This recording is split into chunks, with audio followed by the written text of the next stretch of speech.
nggak sih Anda bener-bener berhenti sejenak gitu, terus ngamatin hiruk pikuk di persimpangan jalan yang lagi sibuk banget? Wah, kalau lagi macet sih sering banget ya. Iya kan? Maksudnya coba perhatiin deh. Ratusan mobil bermanuver, pejalan kaki nyebrang sana-sini, truk-truk pengiriman pada ngebut ngejar tenggat waktu. Semuanya tuh bergerak dalam satu ritme yang sangat kompleks. Kalau dipikir-pikir lagi, sungguh ajaib loh nggak terjadi tabrakan beruntun tiap 5 detik. Bener, secara logika matematis peluang nabraknya tinggi banget itu. Nah, terus pertimbangan juga hal ini. Anda pesan barang dari belahan dunia lain, transfer uang hasil jeripayah Anda cuma lewat layar kaca, terus beberapa hari kemudian barangnya beneran tiba di depan pintu Anda. Transaksi bisnis triliunan rupiah terjadi setiap hari tanpa ada satu pedang pun yang dihunus. Pertanyaannya, kenapa dunia kita ini nggak meledak dalam kekacauan total setiap saat? Karena ada sistem yang nahan itu semua. Tepat. Banyak orang mandang hukum tuh sebagai sesuatu yang, ya, kaku, tumpukan kertas berdebu di ruang sidang, atau cuma pasal-pasal ngebosenin yang wajib dihafal sama pengacara. Padahal kalau kita ngintip ke balik layar, hukum itu ibarat sistem operasi rahasia yang ngejalanin setiap aspek peradaban kita. Tanpanya, masyarakat kita bakal Langsung crash, bener banget.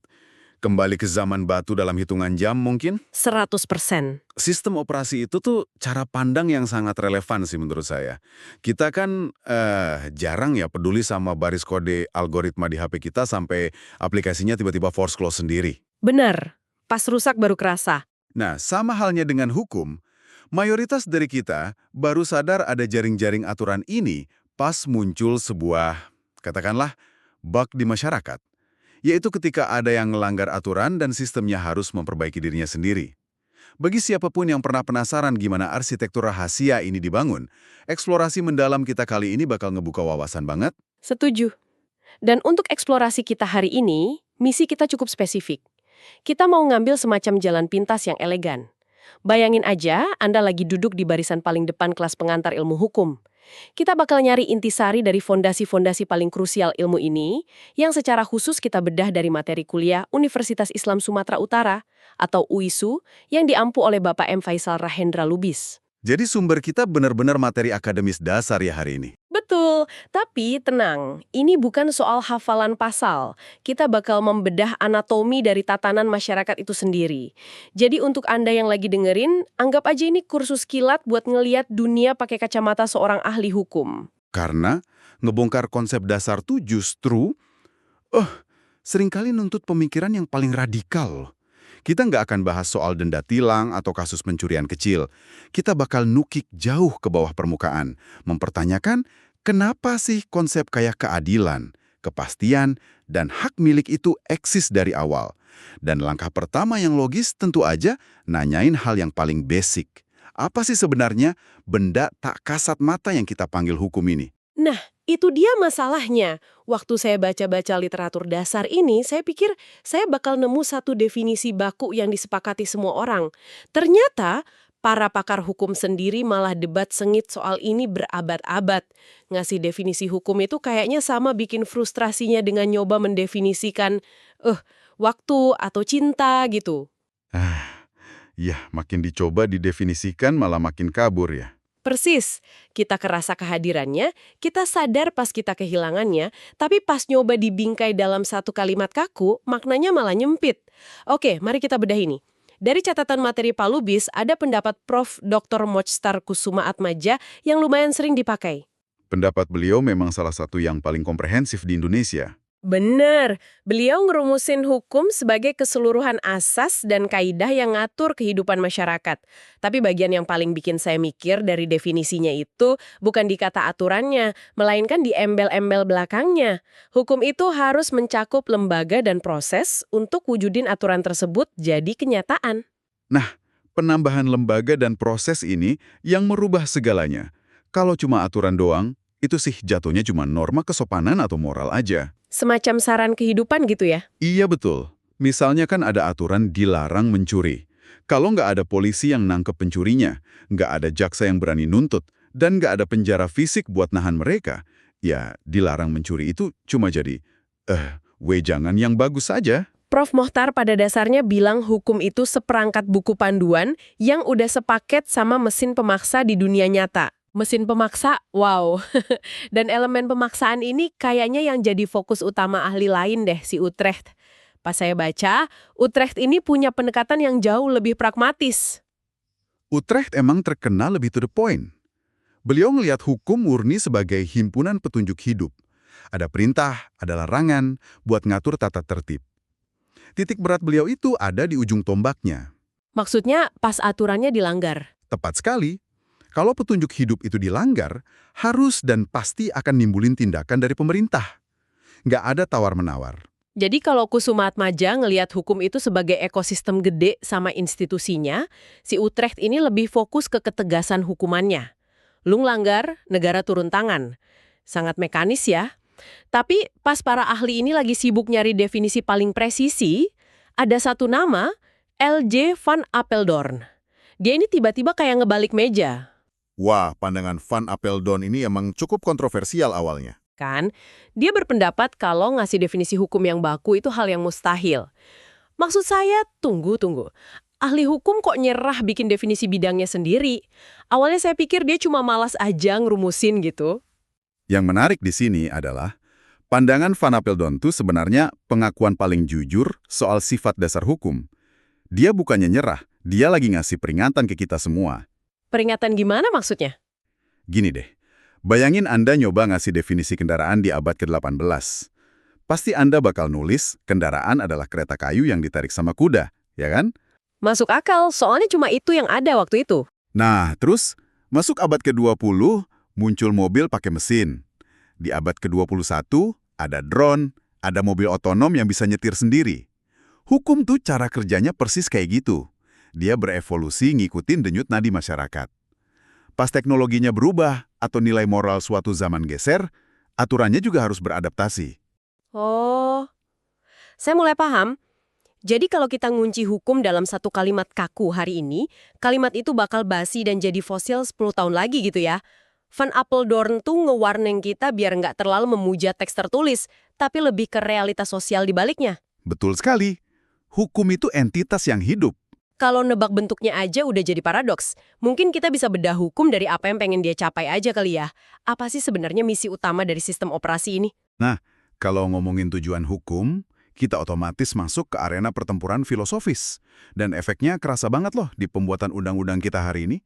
Kalau merujuk ke Kusumaatmaja lagi, misi utamanya itu nyiptain keteraturan. Keteraturan, oke. Kalau Utrecht gimana? Karena Utrecht pragmatis, dia bilang tujuannya buat ngejamin adanya kepastian hukum. Orang-orang di masyarakat harus tahu persis garis batasnya di mana. Keteraturan dan kepastian. Kedengarannya fungsional banget ya. Tapi, ini kan belum ngejawab masalah moralnya. Nah, di sini bagian yang benar-benar menarik. Karena ada benturan dua kutub besar banget di teori fungsi hukum ini. Betul. Antara Aristoteles dan Bentham kan? Iya. Di satu sisi, ada Aristoteles sama teori etisnya. Dia tuh tegas banget bilang, fungsi hukum itu semata-mata buat wujudin keadilan. Titik. Nggak ada tawar-menawar. Tapi di seberangnya, ada Jeremy Bentham sama teori utilities dia yang terkenal banget itu. Bentham ini selalu jadi favorit buat didiskusiin karena pendekatannya beda. Beda banget.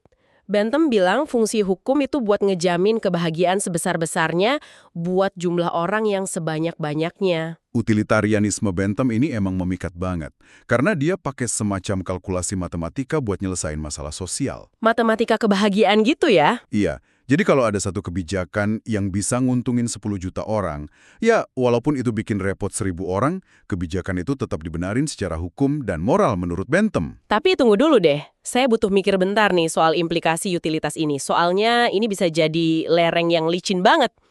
Coba kita bawa ke dunia nyata. Katakanlah pemerintah mau bangun bendungan raksasa. Bendungan ini bakal ngasih listrik murah dan air bersih buat katakanlah 5 juta warga kota. Itu kan kebahagiaan luar biasa buat mayoritas. Pastinya, secara kalkulasi Bentham itu udah menang banyak. Tapi buat ngebangun bendungan itu pemerintah terpaksa ngegusur 3 desa adat. Ngehancurin rumah dan sejarah dari 3.000 orang. Kalau pakai matematika Bentham, 5 juta orang senang lawan 3.000 orang menderita, ya bendungan jalan terus dong. Tapi apakah itu adil secara etis? Ngorbanin minoritas demi mayoritas itu kan melanggar banget teori etisnya Aristoteles. Dilema penggusuran itu contoh yang sangat klasik. Dan disitulah Aristoteles dan Bentham berbenturan keras di ruang sidang. Jika kita hubungkan ini dengan gambaran besarnya, kalau suatu negara benar-benar murni nerapin idenya Bentham, minoritas gak akan pernah bisa tidur tenang. Hak dasar mereka bisa dilibas kapan aja dengan dalih kepentingan orang banyak. Wah, hukum malah bisa berubah jadi alat tirani mayoritas dong. Di sisi lain, coba kita balik. Kalau kita murni kaku pakai keadilan mutlak Aristoteles, di mana desa adat itu sama sekali nggak boleh disentuh atas nama hak asasi, ya kota yang isinya 5 juta orang itu bakal krisis air dan listrik selamanya. Pembangunannya lumpuh total dong ya. Soalnya setiap individu bisa ngeveto proyek publik, cuma modal teriak, ini nggak adil buat saya. Nah, Anda baru aja nemuin alasan kenapa hukum di dunia nyata itu isinya kompromi semua. Dan disinilah konsep kepastian dari Utrecht tadi jadi jembatan penyelamatnya. Hakim dan pembuat undang-undang tuh nggak bisa milih satu kutub doang. Mereka itu kerjanya tarik ulur terus. Tarik ulur, nyari jalan tengah. Iya, mereka coba ngasih misalnya kompensasi finansial yang sangat layak buat warga yang tergusur, tapi bendungannya tetap dibangun buat mayoritas. Nah, kepastian hukum itu mastiin kalau kompromi ini nggak dilakuin secara semenang-menang. Harus lewat prosedur ganti rugi yang jelas, tertulis, dan bisa diukur di pengadilan. Pada akhirnya, hukum itu adalah seni menyeimbangkan keadilan yang ideal dengan kebahagiaan yang praktis. Seni menyeimbangkan, wow. Itu benar-benar ngubah cara saya ngelihat berita hukum tiap hari sih. Oke, kita udah bedah filosofinya nih. Sekarang saya pengen kita turun langsung ke arenanya. Kalau hukum itu sebuah sistem, kita harus tahu siapa aja pemain yang boleh masuk ke lapangan, dan barang apa sih yang lagi mereka transaksikan. Dalam bahasa hukum keperdataan dasar, para aktor ini dikasih label subjek hukum. Terus, segala benda yang ada di tengah-tengah interaksi mereka disebut objek hukum. Mari kita mulai dari subjek hukum dulu. Definisinya kan, segala sesuatu yang bisa punya hak dan manggul kewajiban. Pemain utamanya udah pasti kita dong, manusia. Betul. Dari detik pertama bayi menghirup nafas, sampai hembusan nafas terakhir, sistem operasi kita ini ngakuin mereka sebagai subjek hukum penuh. Punya hak hidup, hak mewarisi, dan lain-lain. Tapi kan, walaupun setiap orang itu subjek hukum, sistem ini kayak punya semacam filter pelindung gitu ya. Saya baca hukum ngebagi kapasitas manusia ini jadi dua, yang cakap hukum dan yang tidak cakap hukum. Ya, dan penting dicatat, kata cakap di sini itu nggak ada hubungannya sama skor IQ atau kepintaran ya. Oh, bukan soal pinter-pinteran? Bukan sama sekali. Ini soal kewenangan mandiri buat ngelakuin tindakan hukum yang mengikat, kayak tanda tangan kontrak bisnis atau ngejual sertifikat tanah. Dan batasan ini tuh ketat banget diatur. Misalnya di pasal 1330 KUH Perdata ya, di situ dibilang yang nggak cakap itu contohnya anak-anak yang belum dewasa, terus orang dewasa yang ada di bawah pengampuan, kayak orang yang gangguan jiwanya parah. Awalnya pas dengar ini, saya ngerasa ini kok malah membatasi kebebasan ya. Kenapa anak umur 12 tahun nggak boleh jual tanah warisannya sendiri? Kelihatannya emang membatasi. Tapi pembatasan itu sebenarnya tameng perlindungan terkuat yang pernah didesain sama hukum. Coba bayangin kalau hukum ngebiarin anak 12 tahun bebas tanda tangan kontrak jual beli rumah. Wah, bakal langsung ditipu abis-abisan sih sama orang dewasa yang licik. Pasti jadi mangsa empuk. Makanya, dengan ngelabeli mereka tidak cakap, hukum secara otomatis ngebatalin kontrak sepihak yang ngerugiin mereka. Hak mereka atas tanah itu tetap utuh, kewajiban juga ada, tapi ya eksekusinya diwakilin wali yang sah sampai umurnya cukup. Kedua, yang dari dulu bikin saya penasaran banget. Ini menurut saya salah satu konsep fiksi paling liar yang pernah diciptain manusia. Badan hukum. Fiksi yang sangat brilian kalau boleh saya bilang. Gimana nggak brilian? Sistem hukum nyiptain karakter virtual, entah itu PT, yayasan, atau koperasi, terus memperlakukan mereka di depan hakim seolah-olah mereka tuh manusia beneran.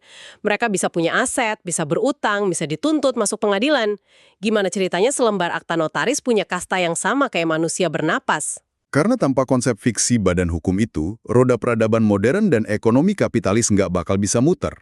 Buat paham urgensinya, kita perlu mundur beberapa abad ke belakang. Ke zaman VOC gitu. Ya kurang lebih era pelayaran samudera. Bayangin, ada sekelompok orang mau dagang rempah ke Asia. Risikonya gila-gilaan kan? Ada badai, penyakit, perompak. Mereka butuh modal raksasa buat bikin satu kapal aja. Kalau 50 investor patungan pakai uang pribadi, tanpa konsep badan hukum, dan ternyata kapalnya karam, Hancur dong investasi mereka. Lebih parah dari hancur. Kreditor atau bank yang minjemin uang bisa ngejar dan nyita seluruh harta pribadi ke-50 orang itu. Rumah mereka melayang, tanah disita, tabungan ludes. Wah, resiko pribadi yang kayak gitu sih bahkan ngebunuh semangat inovasi dari akar ya. Maksudnya, siapa yang mau mendanai bikin rel kereta api atau riset obat baru kalau gagal berarti bikin istri dan anak jatuh miskin? Baru, seolah-olah orang baru. Si badan hukum inilah yang beli kapal, dia yang ngutang ke bank, dan dia juga yang bisa bangkrut. Jadi kalau kapalnya tenggelam, kerugiannya berhenti di situ aja. Persis, kerugian investor cuma sebatas modal yang udah disetor ke perusahaan itu. Rumah pribadi mereka tetap aman. Konsep pemisahan tanggung jawab ini, atau limited liability, yang bikin manusia berani ngumpulin modal skala raksasa, tanpa dihantui ketakutan bakal miskin 7 turunan. Sebuah rekayasa imajinasi yang literally ngubah sejarah ekonomi dunia ya. Oke, jadi kita punya manusia sama badan hukum sebagai aktornya, terus apa dong yang mereka kelola ini? Ini ngebawa kita ke objek hukum. Di literatur dibilang objek hukum itu segala sesuatu yang berguna buat subjek hukum dan bisa dikuasai. Ada istilah klasiknya, Zaken untuk urusan dan Guderen untuk benda. Klasifikasi benda ini detail banget loh diaturnya. Karena ini nentuin cara transaksinya di mata hukum. Paling gampang dibedain dari wujudnya dulu. Ada benda berwujud yang bisa dipegang fisik, kayak emas, laptop, meja. Dan ada benda tidak berwujud. Yang tidak berwujud ini yang harganya kadang nggak masuk akal ya. Betul, bentuk fisiknya nggak ada, tapi valuasinya bisa triliunan. Contohnya ya hak cipta lagu, paten teknologi software, atau selembar saham digital di bursa. Hak atas ide gitu ya. Selain wujud, hukum juga ngebedain objek dari mobilitasnya kan, benda bergerak dan benda tidak bergerak. Ya, kalau Anda beli benda bergerak, katakanlah motor atau handphone, proses pindah tangannya gampang. Cukup serahin kunci atau barang fisiknya, kelar. Paling butuh kwitansi. Tapi kalau benda tidak bergerak kayak tanah atau gedung bertingkat, kan nggak mungkin kita bungkus bawa pulang ke rumah. Nggak bisa dipaketin kan? Makanya hukum nyiptain mekanisme transisi yang beda total. Harus ada campur tangan negara. Ada akta otentik, harus ke notaris, lapor ke badan pertanahan. Kenapa dibikin seribet itu? Karena tanah itu kan aset yang nggak bisa diproduksi ulang. Dan paling gampang memicu pertumpahan darah di masyarakat kalau batasnya nggak jelas. Benar, hukum tuh nyentuh setiap mikromilimeter kehidupan kita. Dan ini bawa saya ke satu pencerahan. Belajar hukum cuma lewat hafalan buku teks doang itu nggak akan pernah cukup. Oh, jelas nggak cukup. Ilmu hukum itu nggak pernah berdiri di ruang hampa. Dia itu berjalin kelindan sama jaring ilmu pengetahuan sosial lainnya. Sangat mustahil bikin undang-undang yang bagus tanpa memahami manusia yang mau diatur. Iya, makanya ada cabang kayak antropologi hukum ya, buat ngeliat gimana sih hukum adat merespon aturan modern dari Jakarta misalnya. Terus sosiologi hukum, buat ngetes efektivitas aturan kayak larangan buang sampah sembarangan ini beneran ngurangin sampah nggak sih atau cuma jadi pajangan doang? Betul. Dan yang nggak kalah krusial itu perpotongannya sama psikologi hukum. Nah, ini favorit saya nih. Soalnya hukum itu nggak cuma ngejudge apa yang terekam di kamera CCTV, tapi dia dipaksa buat nebak apa yang ada di dalam isi kepala pelakunya. Ada konsep mens rea kan? Niat jahat? Mens rea itu inti dari hukum pidana kita. Iya. Coba bayangin ada dua kejadian beda, orang pertama nabrak pejalan kaki sampai meninggal, gara-gara dia tiba-tiba kena serangan jantung pas nyetir. Terus orang kedua, nabrak pejalan kaki juga sampai meninggal, tapi karena emang dia dendam kesumat sama korban, udah direncanain dari bulan lalu. Secara hasil fisik, dua-duanya sama persis, ada korban jiwa. Persis. Tapi kalau hukum kita nggak pakai ilmu psikologi, hukum cuma bakal jadi mesin kalkulator buta yang langsung ngehukum mati kedua orang itu tanpa mikir panjang. Dan kemampuan ngebedain niat itulah yang misahin antara sistem hukum barbar dan sistem hukum yang beradab. Psikologi ngasih kacamata buat hakim untuk nimbang level kesadaran tersangka pas kejadian. Jadi, apa arti semua ini? Dari materi Pak Lubis, ini ngebawa kajian hukum jadi dua ruang lingkup besar.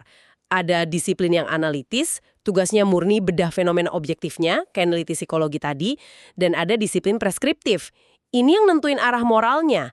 Apa yang seharusnya terjadi di masyarakat? Menentukan apa yang seharusnya terjadi itu selalu butuh contekan dari masa lalu loh. Tata hukum positif yang berlaku sekarang, atau bahasa kerennya ius constitutum, Itu bukan jatuh dari langit bareng meteor. Bener. Saya merinding pas baca sejarah evolusinya. Ternyata jejaknya ditarik jauh banget sampai tahun 1800 sebelum Masehi, zamannya Babilonia. Kode Hammurabi. Itu titik balik peradaban yang super penting. Sebelum Raja Hammurabi mahat aturannya di batu, hukum itu biasanya cuma sekedar omongan atau tradisi lisan penguasa. Hari ini bilang A, besok raja lagi bad mood, dia bilang B. Pas dipahat di batu, hukum jadi punya wujud objektif, kepastian hukum. Yang diidam-idamkan Utrecht tadi, pertama kali lahir di padang pasir Timur Tengah itu. Wow! Dan dari batu prasasti itu, sejarah jalan terus. Masuk ke zaman Yunani kuno, terus ke Kekaisaran Romawi yang maksudnya mewariskan kerangka perdata yang kita pakai sekarang. Lewat masa kelam abad pertengahan, sampai akhirnya ketemu puncak dramanya di abad ke-17. Pertarungan antara aliran irasional dan rasional. Masa transisi di abad ke-17 ini benar-benar ngerubah wajah bumi. Pas aliran irasional lagi berkuasa, kebenaran hukum tuh asalnya dari hal-hal mistis atau sabda absolut raja yang ngaku wakil Tuhan. Kalau tiba-tiba panen gagal kena badai, itu dibilang hukuman dewa. Pengadilannya juga nggak masuk akal sama sekali. Yang kayak nyemplungin orang ke sungai buat ngetes dia penyihir atau bukan itu ya. Kalau ngapung berarti penyihir, kalau tenggelam berarti nggak bersalah, tapi ya mati juga. Nah, persis kayak gitu. Metode pembuktian yang nol besar secara logika. Tapi kemudian, para pemikir rasionalis berani dobrak sistem konyol itu. Mereka teriak kalau hukum itu harusnya dibangun di atas akal sehat manusia. Pakai logika, pakai kontrak sosial. Setiap orang punya hak asasi yang nggak bisa dirampas wewenang-wenang. Betul. Transisi inilah yang mecah telur era modern di abad 18 dan 19. Negara-negara mulai nyusun konstitusi buat ngejaga kebebasan individu. Ini memunculkan pertanyaan penting. Pertanyaan apa tuh? Apakah evolusi ini sudah selesai, atau kita baru bersiap menghadapi transisi besar berikutnya? Karena sejarah hukum sejatinya adalah sejarah pembebasan manusia dari kesewenang-wenangan, perlahan-lahan menuju keteraturan yang masuk akal. Wah, bener-bener penutup yang mind-blowing. Hari ini kita udah gali dalam banget. Kita sadar kalau hukum tuh organisme hidup, bukan sekedar kertas mati. Kita udah lihat gimana aturan di sekitar kita tuh hasil kompromi abadi antara keadilan ala Aristoteles dan hitung-hitungan kebahagiaan ala Bentham. Terus kita kenalan sama para aktornya, manusia, dan si entitas fiktif badan hukum sama aset-asetnya. Dan sadar kalau pasal-pasal hari ini adalah hasil revisi peradaban selama hampir 4.000 tahun. Mahamin fondasi ini tuh sebenarnya skill bertahan hidup loh. Pas Anda melek hukum, Anda jadi ngerti motif di balik berita politik, tahu cara ngelindungin hak di kantor, dan sadar hukum itu alat utama buat kita ngedesain masa depan. Ngomong-ngomong soal ngedesain masa depan, sebelum kita selesai, saya pengen ninggalin Anda para pendengar sama satu teka-teki nih yang udah nungguin di depan mata kita. Tadi kan kita udah bahas ya, subjek hukum di bumi ini cuma dua, manusia sama badan hukum. Terus aset yang nggak berwujud, kayak software, program, itu masuknya ke objek hukum. Betul, benda mati secara hukum. Cuma aset teknologinya perusahaan gede aja. Tapi bentar lagi AI bakal bisa ngambil keputusan investasi triliunan rupiah sendiri, nyiptain penemuan obat baru, negosiasi kontrak bisnis, bahkan ngasih arahan sejajar sama direktur di sebuah PT. Kemampuannya udah mirip banget sama subjek hukum ya? Itu dia. Pertanyaannya, pas sebuah AI otonom ini tiba-tiba ngambil keputusan yang bikin pasar saham anjlok parah, atau dia ngelanggar hak cipta besar-besaran, siapa yang bakal kita seret ke meja hijau? Akankah kita tetap maksa masukin AI ini di kotak objek hukum yang pasif? Ataukah jangan-jangan kita lagi di ambang revolusi hukum paling gila sejak abad ke-17? Menciptakan subjek hukum jenis ketiga? Persis. Maksa kita buat ngasih hak dan kewajiban legal buat entitas digital. Kalau sistem peninggalan Hammurabi dan Romawi kuno ini sukses bawa kita dari zaman kereta kuda sampai ke era roket luar angkasa, mampukah sistem yang sama elastis buat nampung kehadiran kecerdasan non-biologis? Itu sesuatu yang layak banget Anda renungin hari ini. Terima kasih udah ikut eksplorasi mendalam bersama kami.